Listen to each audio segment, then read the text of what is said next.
क्योंकि इस मंडी कानून में लिखा है कि ऑनलाइन ट्रेडिंग से सस्ते रेट पर यह सारी कार्रवाई, सारा जो है खरीदारी की जाएगी। और इसमें जो है पहले जो है मंडी के बाहर खरीदने पर रोक होती थी। मंडी के बाहर अगर कोई खरीदारी होगी और उसके साथ धोखाधड़ी होगी तो मंडी अधिकारी उस पे जो है छापा पड़वा सकते थे। इसको भी इस कानून ने बदल दिया है और कहा है कि मंडी के बाहर खरीदारी को पूरी अनुमति दी जाएगी। मैं आपको बताना चाहता हूं कि इस कानून में 2-3 बहुत ही खराब बातें लिखी हुई हैं। 4(1) में लिखा है कि 3 दिन विलंब से जो है किसान का पेमेंट उसने जो है निजी मंडी को दी जा रही हैं। और ये कहा गया, दावा किया गया कि निजी मंडी राज्य सरकार जो है मंडी पर टैक्स नहीं थोपेगी। लेकिन आप जान लें कि ये जो निजी मंडी नियम बनाएगी ये अपने टैक्स और फीस, ट्रेडिंग फीस ये खुद तय करेगी। तो ये 2.5% और 8.5% का जो मंडी टैक्स है ये नहीं लगेगा। ये टोटल झूठी बात है, क्योंकि निजी मंडी अपने ही व्यापार के नियम और टैक्स के रेट जो है इसमें तय करेगी। इसमें लिखा हुआ है। यह भी दावा किया गया था कि तमाम किस्म के बिचौलियों को खत्म कर दिया जाएगा। आप समझिए इसको कि यहां पर लिखा है कि फार्मर प्रोड्यूसर ऑर्गेनाइजेशन और सहकारी समितियां जो किसानों के हित में बनाई गई थी, जो किसानों के हित में काम करना था, उनमें बहुत शिकायतें थी हमें, लेकिन औपचारिक रूप से ये घोषणा थी कि किसानों के हित में काम करेंगी। इसमें लिखा है कि अब वो निजी मंडियों को चलाएंगी, वो निजी कंपनियों के लिए जो इलेक्ट्रॉनिक ट्रेडिंग प्लेटफॉर्म है उसको संचालित करेंगी। तो आपके लिए क्या बचेगा इस कानून के बाद, इसको आप समझ सकते हैं। ये तमाम सवाल हमारे विरोधों में आने चाहिए। मैं अंत में बात समाप्त करते हुए एक बात कहना चाहता हूं। हमसे पूछा जा रहा है कि कब तक आंदोलन चलेगा। हम ये बताना चाहते हैं कि इन कानूनों पे तो जीत पे चलेगा ही, लेकिन हम ऑलरेडी बहुत सारी जीत हासिल कर चुके हैं। हमने हरियाणा और पंजाब के किसानों के विवाद को, जिसको सतलज जमुना लिंक कैनाल में बनाया जाता था, उसको हमने जो है दूर कर दिया है। हमने सांप्रदायिक एकता स्थापित कर दी है। हमने सरकार को मजबूर कर के पेमेंट के लिए भी हमने सरकार को मजबूर किया है। तो हम तो लगातार जीतते ही चले जाइए। कानून वापस करके एमएसपी का कानून बनाने के लिए मजबूर होगी, क्योंकि गारंटी ये का सवाल है। हम इनको विदेशी कंपनियों और कॉर्पोरेट के हवाले नहीं सौंपना चाहते। बहुत बहुत धन्यवाद।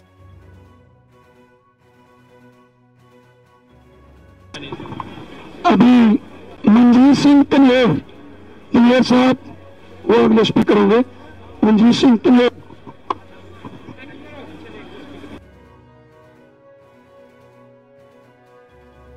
पहुंचे जुझारू दोस्तों से पत्रकार साथियों, मैं किसान भाइयों को एक हौसले वाली बात बताना चाहता हूं, पर बताऊं पंजाबी च।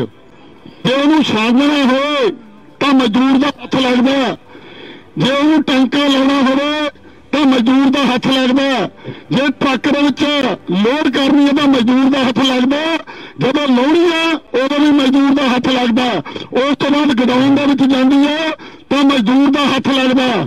मैं तो कहूंगा किसान का रोटी घट्टो घट जो पेंडू मजदूरों को रोटी मंडियां बार बार रोकने की कोशिश की, साडे मीडिया भाईचारे को भी रोकया गया। तुसीं अज दिल्ली की पार्लीमेंट की हक ने पहला पैर धरिया, इथों कंध पर लिखा पढ़ना चाहिए। तीजी गल, इको ही गल मैं दूजिया गलों में सहमत होंदा कहूंगा बई जिहड़े साडे संघर्षी लोग है उन्होंने संघर्षों वाल वध ध्यान देना चाहिए। संघर्ष मसला उदू गंभीर है, इनू बिहार नाल ना जोड़ो कले नाल। सो हुण तक जिहड़ा गद्दी ते बैठे हाकमां ने पहला मुल्क नूं अंग्रेजों तो लई गई गुरती के हिसाब नाल किस्तां दे विच बेचिया। काले कानून खत्म होने तो बाद साडी लड़ाई खत्म नहीं हो रही, क्योंकि पहुंच गए मार्केट की ताकतों ने। तो मार्केट की ताकत दुनिया की सबसे क्रूर ताकत है, तब हमको अपनी फसल उनके सामने ले जानी पड़ती है। तो उससे सुरक्षा के लिए मंडी आई थी। अगर ये लेकिन किसानों को आज मैं कहूं नहीं दोस्तों, ये जो बड़ी बड़ी कंपनियां हैं, ये आड़तियों से, देसी और विदेशी कंपनियां आड़तियों से हजारों गुना बड़ी लुटेरी है। तो आजादी मोदी ने इन कंपनियों को दी है, रक्षा कोष उनको दी है। हमको बेरोक टोक लूटने की।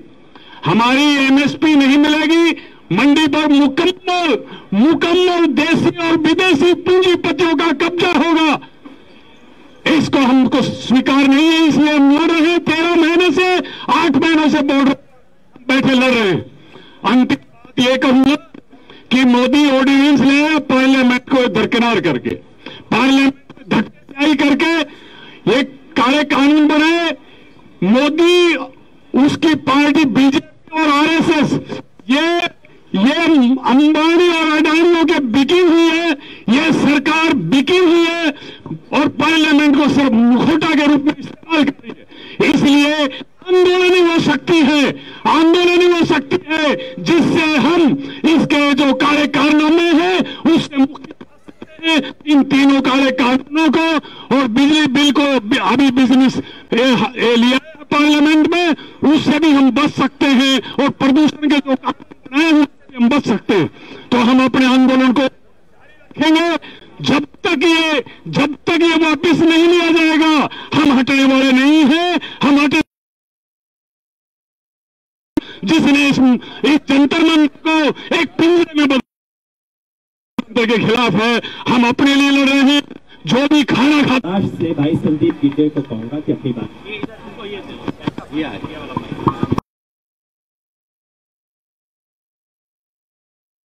बहुत बहुत धन्यवाद।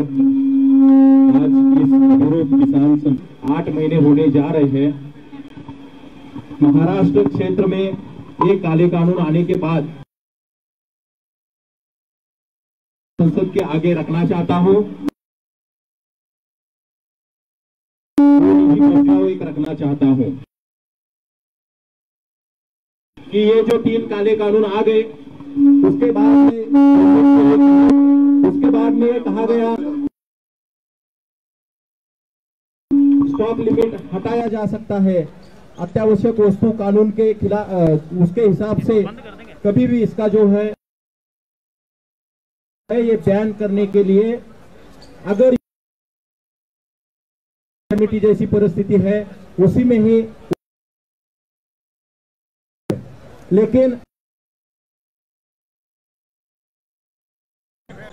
प्याज का उत्तर महाराष्ट्र में बहुत बड़े जब बोला गया कि आप आपकी प्याज कहीं पे भी बेच सकते हैं, लेकिन नहीं, पहला झूठ ये था कि सरकार किसानों के साथ ऐसे खिलवाड़ जो है कर सकती है। तो ये जो लड़ाई है, ये लड़ाई हम जब लड़ाई जीतने की तरफ आते हैं तो हम बोलते हैं कि अब दिल्ली दूर नहीं है। अब तो हम दिल्ली पहुंच ही गए हैं, तो हमें लगता है कि जीत अपनी नजदीक आई है। हमें किसान संसद में और अपना आवाज जो है वो बुलंद करना पड़ेगा। बहुत बहुत धन्यवाद। अब मैं एक निजी प्रस्ताव रखना चाहता हूं।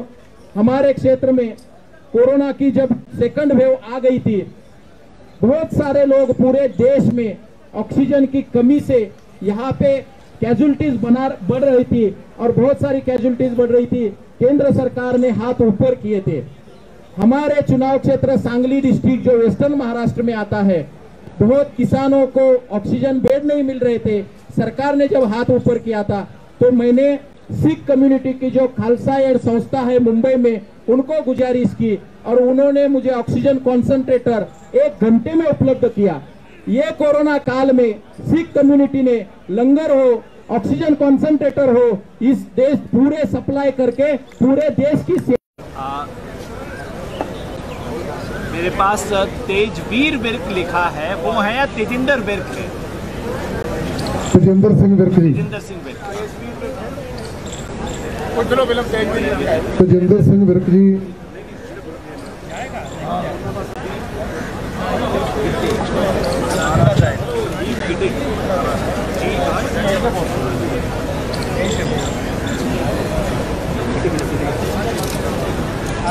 सभी सम्मानित सदन और सदन की अध्यक्षता कर रहे हमारे आज के अध्यक्ष महोदय, आज ये सदन एक पार्लियामेंट स्ट्रीट पर जो चल रहा है, आज से 3 साल पहले भी यहाँ पर सदन लगा था। 543 महिलाओं का सदन था, तमाम संगठन देश भर के आए थे आज सदन है, तो सदन के सभापति से हमारा निवेदन है कि आज का जो एजेंडा था, जो विषय था, वो मंडी एक्ट था। तो मंडी एक्ट पे हमारा निवेदन है कि पहली बात तो जो कानून जो अस्तित्व में आए हैं वह संघीय ढांचे पर हमला है। वह प्रदेश का मैटर है, इसके अंदर संसद को अधिकार नहीं है कि वो जो है कानून बनाकर कानून लाए। ये संघीय ढांचे को कमजोर करने का एक षड्यंत्र है सरकार का। जो सरकार सारी संस्थाओं को खत्म कर डिक्टेटरशिप कर रही है, वहीं राज्यों के अधिकारों को भी छीनने का ये काम है। तो इसलिए हम चाहते हैं कि ये जो सदन के अंदर सांसद बैठे हैं, ये उनका भी दायित्व बनता है कि इस मंडी एक्ट के जो प्रावधान है, उस प्रावधान पे चर्चा होनी चाहिए। ये इस सदन से प्रस्ताव पास होकर जाना चाहिए।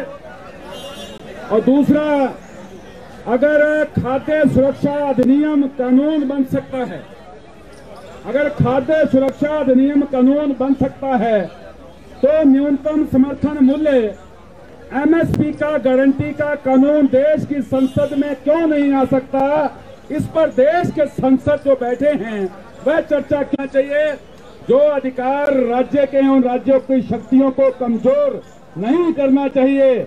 और साथ ही न्यूनतम समर्थन मूल्य का जो कानून है वो देश में लागू होना चाहिए।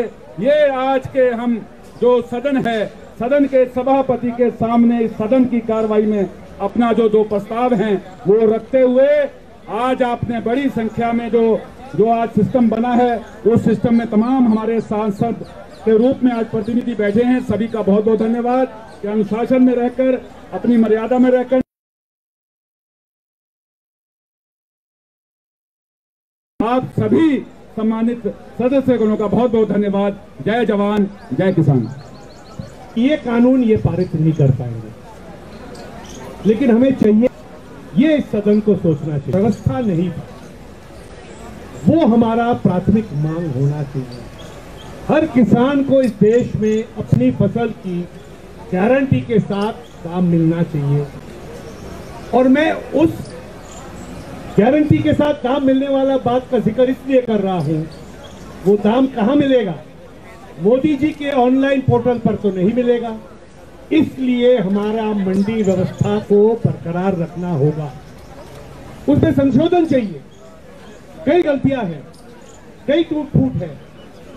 कई बार मोदी सरकार ने प्रस्ताव लाया था ये संशोधन के, ये कानून को ठीक करने के।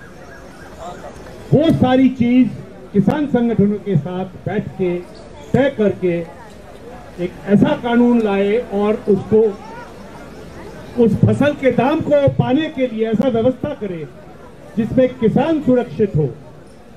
आखिर में मैं एक बात कहना चाहता हूं,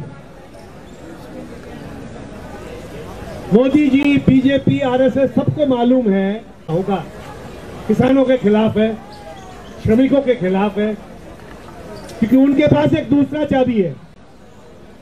वो जानते हैं कि असुरक्षित जनता जो है, डरा हुआ जनता जो है, वो अपना सुरक्षा के लिए लड़ते रहेगा और बाकी जो जीविका की मांग है उस पर ढक्कन लगा देगा। इसलिए आज आप लोगों ने देखा हम किस तरीके से ये संसद को कर पाए हैं। इस तरह की डर की माहौल, इस तरह की प्रेशर बनाने की माहौल वो लगातार कोशिश करेंगे और हमारी सारे मांगों के साथ साथ इस डर को तोड़ने का काम भी हमें एक साथ करना पड़ेगा। ये हम सदन को गुजारिश करना चाहते हैं। बाकी आप लोगों को मालूम है मोदी जी को इलेक्शन बहुत प्यार पसंद है, वो चुनाव के माध्यम से ही सरकार बनाते हैं। तो हमें गंभीरता से सोचना पड़ेगा। मैं कोई विशेष बात नहीं कह रहा हूं, लेकिन गंभीरता से सोचना पड़ेगा इनसे हम शक्ति कैसे वापस छीन लें। हमारा पीटी करके तो नहीं ले सकते हैं, लेकिन हमें ऐसा कोई तरकीब निकालना होगा, इनको इनसे शक्ति वापस हमें लेना पड़ेगा। जी, सब आप सभी ने धैर्य से सुना, सबको धन्यवाद। धन्यवाद। भाई गुरमीत मंगत। पीछे गुरमीत मांगड़ जी। लग रहा है कि यहीं आके बोलना होगा, ताज छोटा पड़ गया। धन्यवाद सभापति साहब।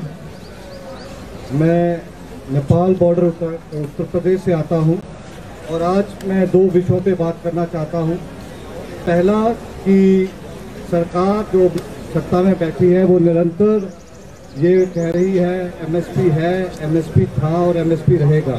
तो मैं इस संसद के माध्यम से इस हाउस के माध्यम से सरकार को ये बताना चाहता हूँ, हमारे वहाँ पर ना एमएसपी मिल रहा है ना मिलता था, और हमको पूरा विश्वास है कि यदि आप सत्ता में रहेंगे तो वो मिलेगा भी नहीं। दूसरा, ये सरकार हर फ्रंट पे झूठ बोलती आ रही है। जब 2014 से पहले चुनाव का समय था, तब जो देश के अब मौजूदा प्रधानमंत्री हैं, तब ये हमारे ज़िले में आके एक सभा करके गए थे कि जो कानून है, जो एग्जिस्टिंग कानून है, जिसके तहत 14 दिन में गन्ना किसानों की भुगतान होना चाहिए और अगर नहीं होता है तो 15% ब्याज मिलना चाहिए। तो मैं सभी सभा के साथियों को बताना चाहता हूँ कि 2 साल हो गए हैं और अभी तक जो पिछला सीजन है उसका भी किसानों को जो गन्ने का पेमेंट है वो नहीं मिला है, और किसान 2 महीनों से बजाज हिंदुस्तान की पलिया में मिल को घेरी बैठे हैं। तो मैं खंडन करना चाहता हूं इस सभा के माध्यम से कि ये सरकार समय समय पर झूठ बोलती आ रही है, और यहाँ से एक प्रस्ताव ये डालना चाहिए कि अगर कोई विश्व में जो सत्ता में बैठी सरकार है जिसको झूठ बोलने के लिए ऑस्कर मिलना चाहिए, तो वो जो हमारे भारत में मौजूदा सरकार है उसको मिलना चाहिए। और आप सभी से उम्मीद करता हूं कि आप मेरे इस प्रस्ताव में अपनी सहमति जताएंगे। जो साथी जो प्रोसीजर है वो सभापति जी रखेंगे। धन्यवाद। अब गुरप्रीत सिंह शाहवाला, गुरप्रीत सिंह शाहवाला जी।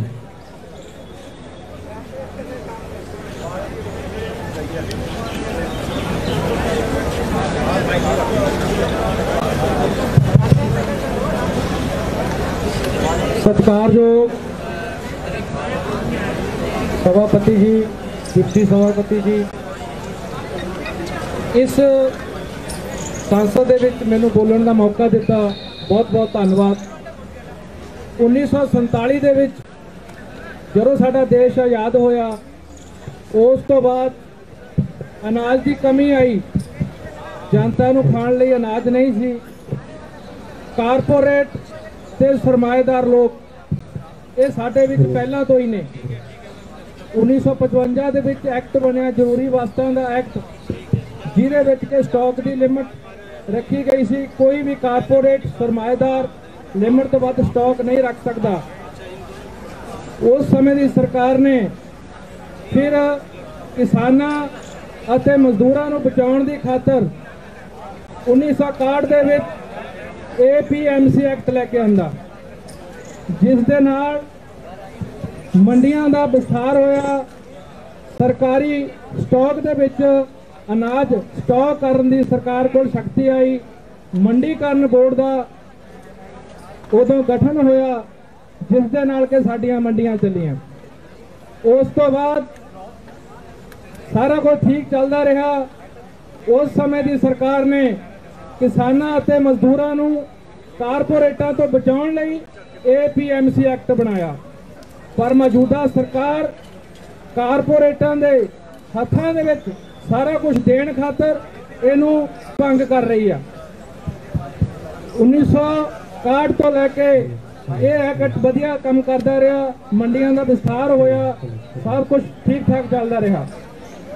अज के टाइम दे विच जो इन्होंने पैरलर मंडी देने की गल की है, वो मंडी बिना टैक्स वाली दी है, जिस दे विच के कोई टैक्स नहीं लगूगा। संसद दे विच तोमर साहब ये गल कहते हैं कि असी किसानों नूं बिना टैक्स तो मंडी दी है, पर तोमर साहब ये गल नहीं दसते है कि मंडी दे विच जो टैक्स लगता वो किसान अदा नहीं करता, वो खरीददार पार्टी अदा करती है, जिहदे नाल मंडीकरण बोर्ड चलदा। जदों साडियां सरकारी मंडियां दे पैरलर प्राइवेट मंडियां चलणगियां बिना टैक्स वालियां, हर एक सैलोज दे नाल प्राइवेट जाड़ दिता जाऊगा, तां साडियां सरकारी मंडियां खत्म हो जाणगियां। जिथे कारपोरेट दे सैलोज दे विच ना लेबर की लोड़ पैनी आ, ना बारदाने की लोड़ पैनी आ, ना ट्रांसपोर्ट की लोड़ पैनी आ, सारा जिन्ना भी सिस्टम चलता सारा तहस नहस हो जाऊगा। इस करके एक्ट किसानों के मजदूरों के बिल्कुल खिलाफ आ, ये रिपील होने चाहिए हैं। इन्ना कहता होया खिमा का जाचक हाँ। धन्यवाद। सुनो बच्चे। सुमित सिंह। धन्यवाद।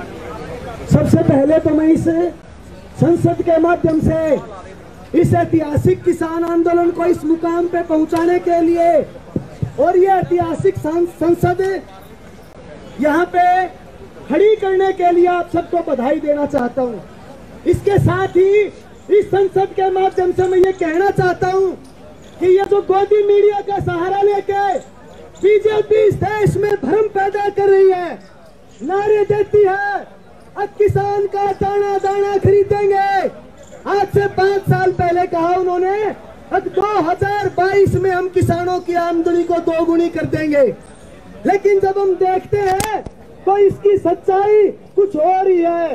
किसानों को देश में इस बात के लिए रोड जाम करने पड़ते हैं, आंदोलन करने पड़ते हैं कि उनकी फसल खरीदी जाए। उनको इस बात के लिए आंदोलन करना पड़ता है कि उनकी फसल का भुगतान समय पे हो।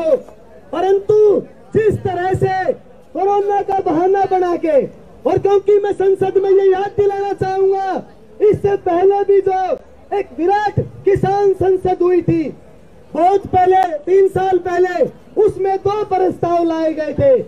देश के किसानों की 2 मांग थी उस समय पे, किसान का कर्जा मुक्ति और फसल की सरकारी खरीद की गारंटी।